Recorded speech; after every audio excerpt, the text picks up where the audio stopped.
The brass on the grass. Cannon fire doesn't echo at Gettysburg. Not real cannon fire. The Park Service has a protocol for it. They call it acoustic drift, sound from the firing range at Fort Indiantown Gap, 30 miles northeast. They say it bounces off the ridges. They say the reports are always on nights with a thermal inversion. They have a binder full of explanations and a ready response for every call. I read that binder before I went. I wanted to be thorough. I walked the field at midnight with a recorder, a camera, and the confidence of someone who knows how sound travels. The air was still, no inversion, no wind. By 12:47 a.m., I was standing over 6 shell casings, brass, still warm to the touch, scattered across the grass exactly where the Confederate artillery had positioned their guns on July 3, 1863. The metal smelled of burnt powder, the grass beneath them was singed. There is no firing range that fires Civil War-era ammunition. There is no atmospheric condition that deposits hot brass on a federally maintained lawn. And there is no explanation for why, when I reached down to pick one up, I heard the distinct sound of a ramrod sliding into a barrel somewhere behind the tree line. Who was still loading those guns? Story 1, The Invisible Line. I was photographing Devil's Den at dusk, not for any paranormal reason. I'm a landscape photographer, and the way the setting sun cuts across those boulders creates shadows you can't manufacture. I'd been there 3 hours, waiting for the light to hit right, when I felt it. A pressure against my chest, not pain, not wind. Something taut and invisible, like walking chest first into a piano wire stretched between 2 trees. I stepped back. The pressure vanished. I stepped forward again, same spot, same invisible resistance. I ran my hand across the air in front of me. Nothing, just the cooling granite and the sound of crickets starting their evening cycle. I told myself it was fatigue. I'd been hunched over a tripod since 3 p.m. I packed my gear and moved about 40 feet south toward the spot where the 124th New York had taken their position. The pressure returned. Stronger, lower now, across my stomach, the exact height of a musket barrel held at the hip. I froze, because I knew the history of this ground. The 124th New York had advanced across this exact slope into Confederate fire. They didn't break, they didn't retreat, they walked into a wall of lead and kept walking. And the soldiers who survived described the same sensation, a line of resistance, a physical barrier you had to push through, like the air itself had become solid with metal. I took one more step, the pressure released, and in that instant, I heard it, not in my ears, but somewhere deeper. A volley. Dozens of rifles firing in perfect unison. The sound was distant, muffled, like it was coming from underwater, but it wasn't coming from the field around me. It was coming from inside my own chest. I dropped my tripod. I didn't pick it up. I walked back to my car with my hand pressed against my sternum, and I didn't remove it until I was 3 miles outside the park boundary. The next day, I developed the photos from that session. Every frame I shot before 6:52 p.m. was normal. Golden light, sharp focus, textbook composition. Every frame after 6:52 p.m. was black. Not underexposed, not lens cap left on dark. Black like the sensor had been staring into something that light could not penetrate, except for one detail. In the center of each black frame, at the exact height of a man's chest, there was a single point of light. Faint, flickering, like a muzzle flash caught in a mirror that didn't exist. I haven't been back to Devil's Den since, but I still have those photos, and last month I noticed something I hadn't seen before. The point of light in the final frame, the one closest to where the 124th New York fell, was slightly larger than the rest, as if, in that moment, whatever was firing had been aimed directly at me. Story 2, The Campfire Guest. I was doing overnight security at the Spotsylvania battlefield in late October. third shift, solo patrol. The job is mostly keeping kids from drinking in the trenches and making sure nobody walks off with a historical marker. I'd been doing it for 2 years. I'd seen exactly nothing I couldn't explain. Around 1 a.m., I parked my truck near the bloody angle and walked the tree line with a flashlight. Standard route. I knew every root and stump on that path. When I rounded the bend, near the eastern earthworks, I saw a man sitting by the remnants of someone's illegal campfire. He was hunched forward, elbows on his knees, staring into the dying coals. He wore what looked like a wool coat, dark, shapeless, the kind of thing you'd expect to see in a museum display case. I called out, "Standard protocol." "Sir, the park closed at sunset. I need you to move along." He didn't respond, didn't turn, didn't acknowledge me at all. I stepped closer and repeated myself, louder this time. That's when I noticed his hands. They were pressed flat against his knees, and the skin was wrong, gray, drawn tight over the knuckles like leather left in the sun too long. His fingers were trembling, but the rest of him was perfectly still. "Sir, can you hear me?" He raised his head, slowly. The movement was wrong, too fluid, like his neck had too many joints. His face was gaunt, hollowed out, the cheekbones sharp beneath skin the color of wet ash. His eyes were open, but they weren't looking at me. They were looking through me, at something I couldn't see, and his mouth was moving, forming words I couldn't hear. I took a step back. My heel snapped a twig. His head stopped moving. His eyes found mine, and the moment they did, the temperature around me dropped so fast that my breath came out in a visible cloud. In October, in Virginia. "You're not supposed to be here," he said, but his lips didn't match the words. They kept forming something else, the same syllable, over and over. I watched them for 3 full seconds before I understood what he was saying. "Run, run, run." I didn't run. I couldn't. My legs had locked. The man stood, not like a person stands, pushing up from a seated position, but like something being pulled upright by a string. The fire between us died, not dimmed, died. Every ember went black in the same instant. And then he walked past me, not toward me, past me, close enough that the sleeve of his coat brushed my arm. The fabric was wet, not with water. It was warm and thick, and when I looked down, my sleeve was dark with something that smelled like iron and salt and old rot. He walked into the tree line and disappeared, not behind a tree. He was there, and then he wasn't. I stood by the dead fire for what felt like 10 minutes, my flashlight beam shaking against the earthworks, trying to process what I'd seen. I drove home. I showered. I told myself it was exhaustion, a waking dream, a trick of the light. But the stain on my uniform jacket didn't wash out. I threw the jacket away. 3 days later, I walked into my laundry room and found it folded on top of the dryer, clean, pressed, and still warm. I live alone. Story 3, The Drummer's Pace. I was jogging the trail at Antietam at 6 a.m., which I'd done every Tuesday and Thursday for 18 months. The sunken road loop is exactly 2.3 miles. I knew it by heart. The dip where the pavement buckles, the iron fence marking the observation tower, the section where the morning fog pools between the stone walls.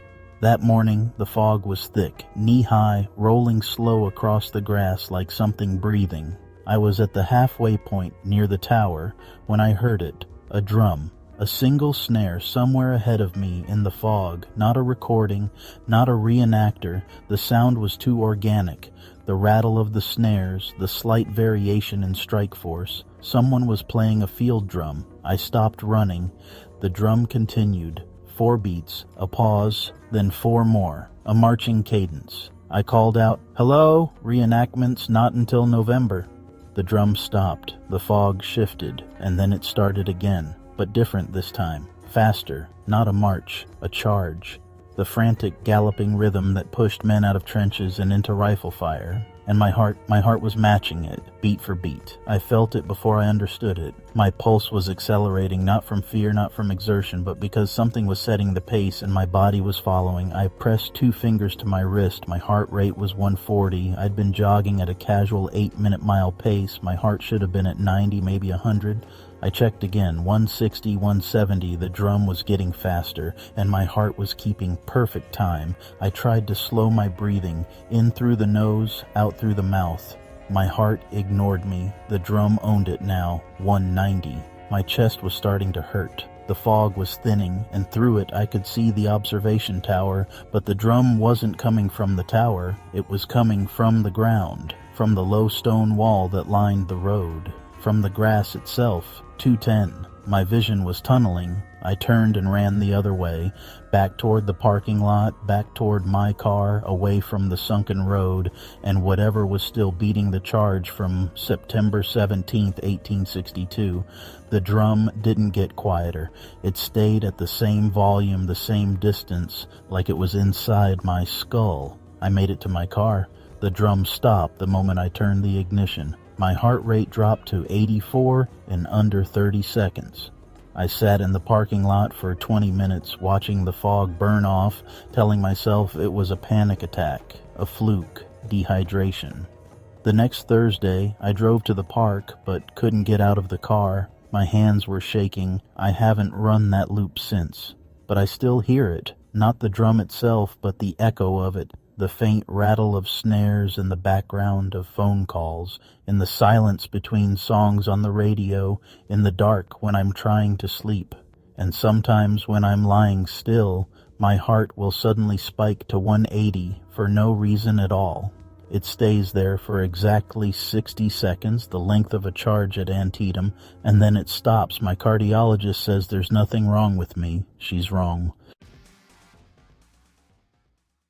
Story 4, Six Fingers. I was at Fredericksburg on a Sunday afternoon. My wife was in a work seminar at the convention center, and I'd driven out to Maury's Heights to kill 3 hours. I'm not a Civil War buff. I just wanted somewhere to walk. The stone wall is smaller than you'd think. In photographs, it looks imposing, a fortress, a rampart. In person, it comes up to your waist. 1,200 Union soldiers died trying to cross 50 yards of open ground to reach this wall, and it barely clears my belt.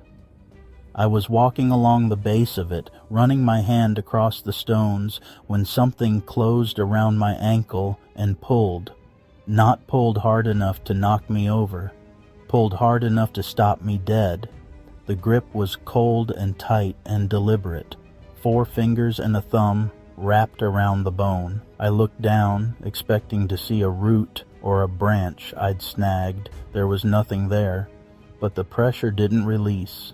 I could feel individual fingers squeezing, and the strangest part was that I could feel the thumb pressing against the inside of my ankle while something, a 6th digit, dug into the outside. I yanked my leg back. The pressure vanished. I rolled up my pant leg right there on the trail, and my ankle was already bruising. Purple and black, rising fast, the blood vessels broken in the exact shape of a hand. It had 6 fingers. I took a photo on my phone. I sat on the stone wall and counted the bruises again. 5 fingers and a thumb makes 6. There was no mistaking it. The extra digit was smaller than the rest, positioned below the pinky, but it was there.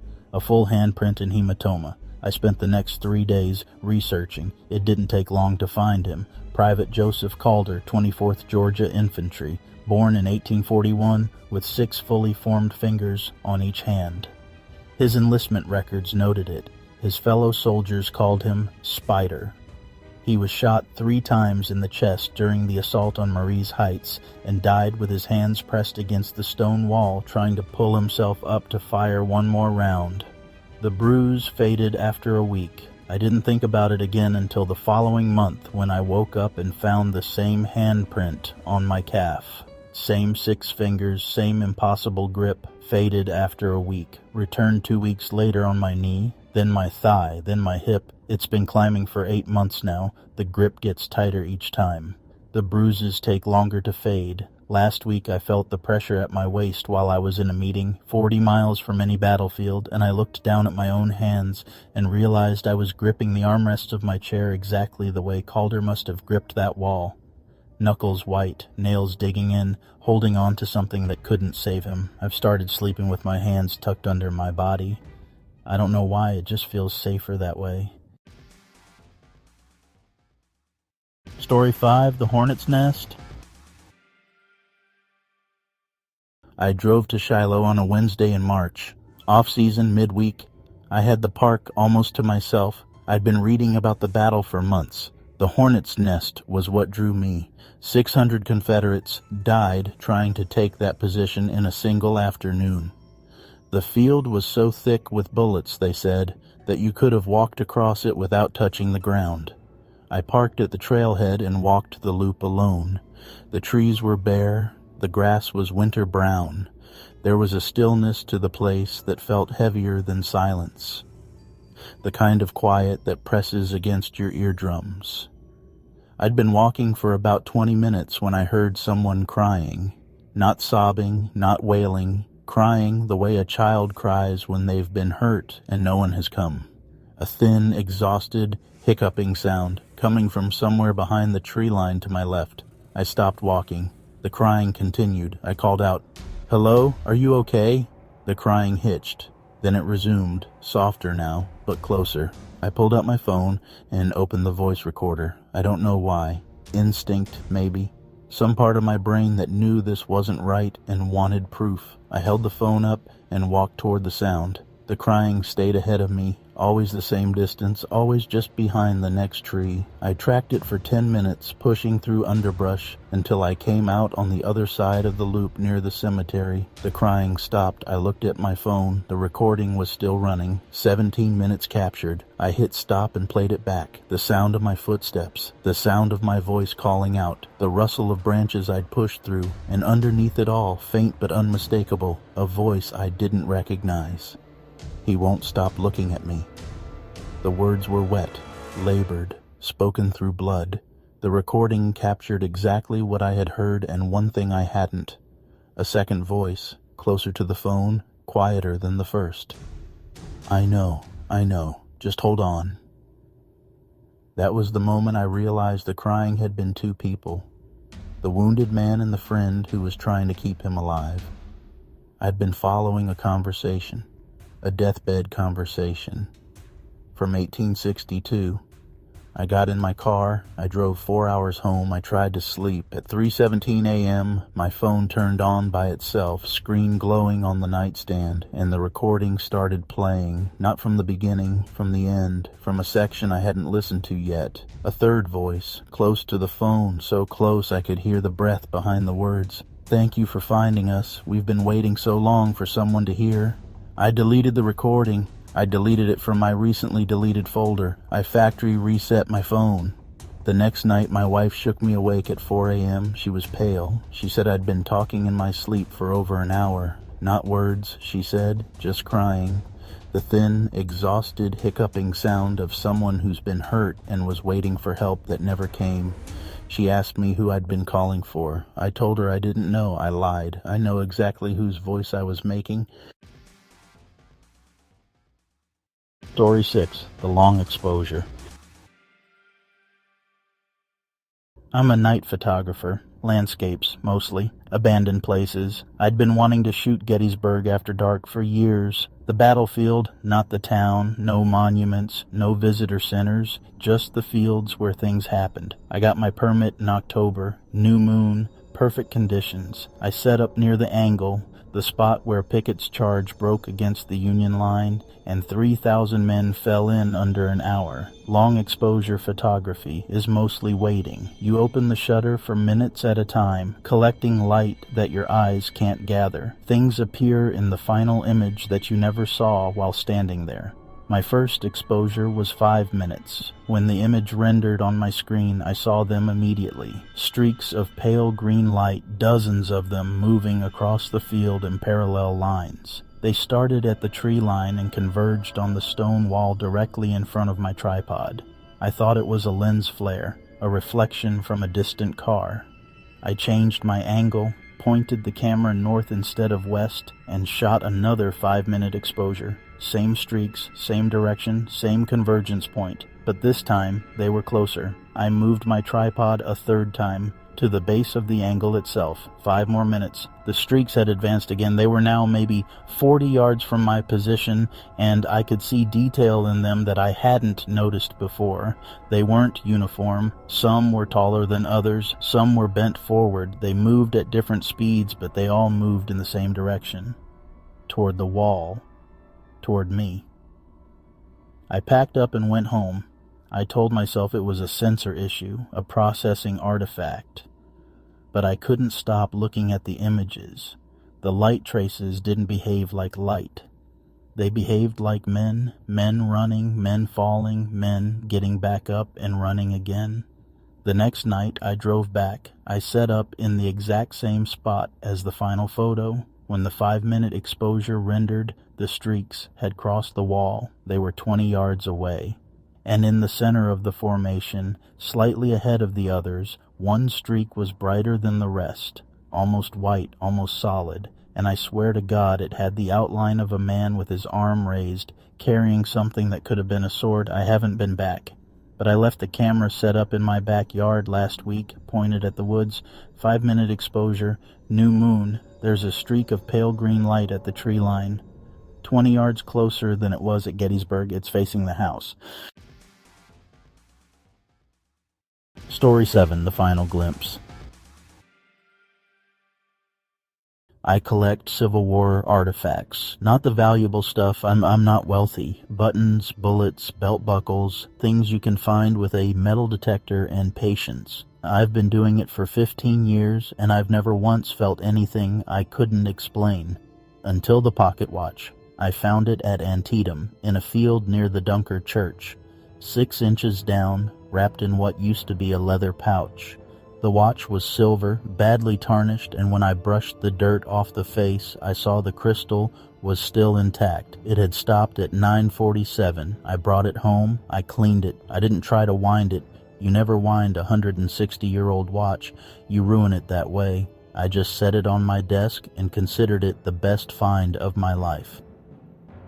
The next morning, it was ticking. I picked it up and listened. Steady mechanical rhythm, faint but perfect. The hands had moved. It now read 9:46. I assumed I'd bumped the winding mechanism while cleaning. I set it back down and went to work. When I got home, it read 9:45. I hadn't touched it. I stared at the face for 20 minutes, waiting for the minute hand to advance. It didn't. But an hour later, it read 9:44. 2 hours after that, 9:43. The watch was counting down. I did what anyone would do. I opened the back. The movement was intact. Gears, springs, balance wheel, everything exactly as it should be. There was an inscription on the inside of the case.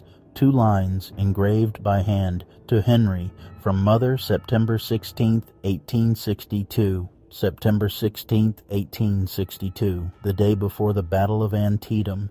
Henry received this watch from his mother on the eve of the single bloodiest day in American history. The watch read 9:42 when I went to bed, 9:41 when I woke up. It loses 1 minute every 90 minutes. I've timed it. I don't know what happens when it reaches 0. I could calculate it. The watch stopped at 9:47, which means it started at some earlier time, and if I did the math, I could figure out exactly when it will run out. I haven't done the math. I don't want to know, because I looked up Henry.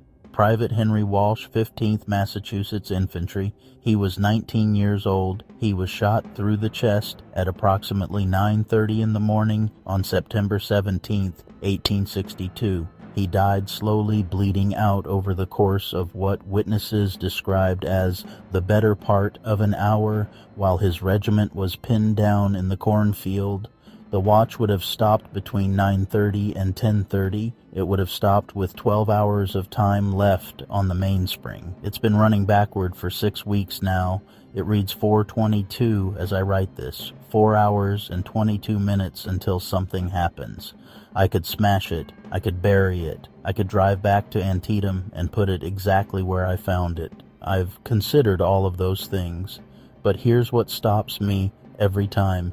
I've started having the same dream. Every night, I'm lying in a cornfield, and my chest is wet and warm, and I'm watching the sky get lighter, and I know with absolute certainty that I'm dying, and the only comfort I have, the only thing tethering me to anything, is the sound of a pocket watch ticking in my hand. I think Henry doesn't want me to stop the watch. I think he wants me to hear what he heard. I think he wants company at the end. The watch reads 4:20 now. I've got time, not much, but enough.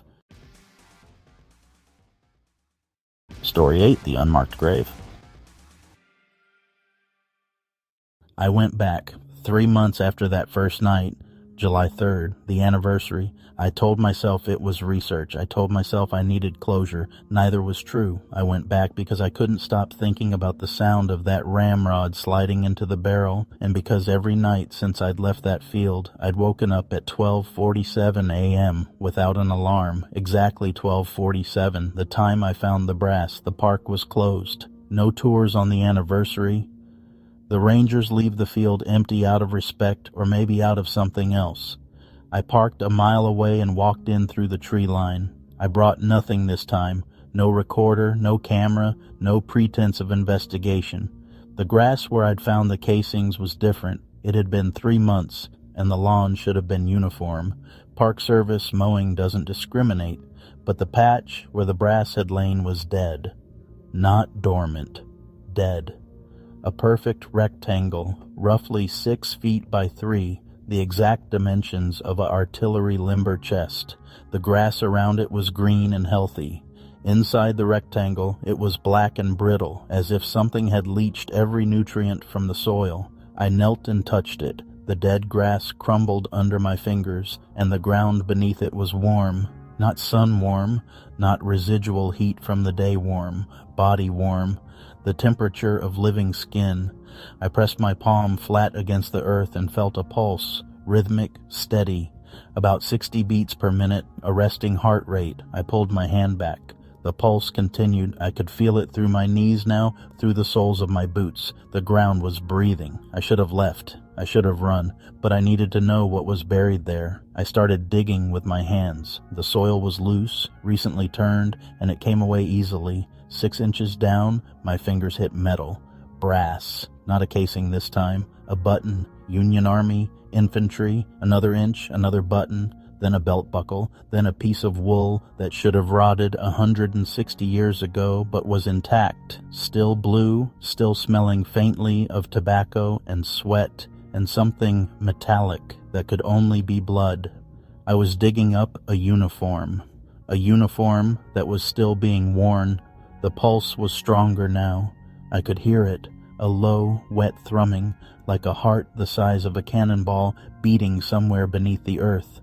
The soil was vibrating. The dead grass around the rectangle began to smoke, thin white tendrils rising from the blackened blades, carrying the smell of burnt sulfur. Then the cannon fired. Not the sound of a cannon, not a recording, not acoustic drift. A 12-pounder Napoleon, close enough that the concussion knocked me flat onto my back, close enough that my ears rang for 30 seconds afterward, close enough that I felt the heat of the muzzle flash on my face. I lay in the dead grass, gasping, and watched a column of smoke rise from the tree line where no cannon had stood since 1863, and then I heard the ramrod. The same sound from 3 months ago. Metal sliding against metal, a charge being seated. But this time it wasn't a single ramrod. It was a chorus of them, dozens, maybe hundreds, working in sequence, the unmistakable rhythm of an artillery company preparing to fire. Ram, charge, ram, charge, ram, charge. The sound came from everywhere and nowhere. The tree lined the ridge, the ground itself. I got to my feet. The rectangle of dead grass had changed. It was no longer a rectangle. It was expanding. The blackness was spreading outward in perfect geometric lines, tracing the outlines of shapes beneath the soil. More rectangles, more bodies, more artillery positions. And I realized with a clarity that felt like ice water in my spine that the entire field was a grave. Not a battlefield. A grave. A mass grave that had never been exhumed, that had been covered over with grass and monuments and signs explaining the tactical significance, but that was still full, still occupied, still warm. The ramrod rhythm stopped. Silence. Total silence for 3 full seconds. Then every cannon on the field fired at once. I don't remember running. I remember the heat, the smoke, the sound of my own screaming lost in the concussion. I remember reaching my car. I remember driving. I remember pulling over 20 miles north of Gettysburg and vomiting onto the shoulder of the highway. But here's the thing I can't stop thinking about, the thing that makes me check my pulse when I wake up at 12:47 every night. When I looked in my rearview mirror as I drove away, the field behind me was lit up like a sunrise, orange and red and white, hundreds of muzzle flashes, a barrage that should have been visible for miles. And in the morning, there was no news coverage, no fire reports, no Park Service statements. The field was green and ordinary and full of tourists reading signs about the flanking maneuver. The battle never ended, it just went underground. And the soldiers still loading those guns, they're still down there, still waiting, still warm. And I dug into one of them. I put my hands on his uniform. I felt his heartbeat. I disturbed a grave that wasn't ready to be disturbed. Every night at 12:47, I wake up. Every night I check my pulse. And every night, for just a moment before I'm fully awake, I hear the ramrod sliding into the barrel, and I know, with the certainty of a man who has felt the ground breathe, that one night I won't wake up at all. I'll be standing in the grass. The rectangle will be waiting, and the cannon will fire for me. The soil holds more than just the roots of old trees. It holds the weight of every last breath, every final frantic thought, and every story that was never meant to be told. You can try to pave over it or call it a landmark, but the echoes don't fade. They just wait. We cling to the illusion that history is a closed book, a set of names and dates filed away in a museum. But the ground, however, never forgets. It simply waits for us to stop looking. The soldiers didn't vanish, they just surrendered their flesh to the earth, leaving behind a hunger that hasn't been satisfied in over a century. If you felt that weight, take a moment to consider what is really buried beneath your feet. For those of you who dare to step back into the dark, ensure you are subscribed.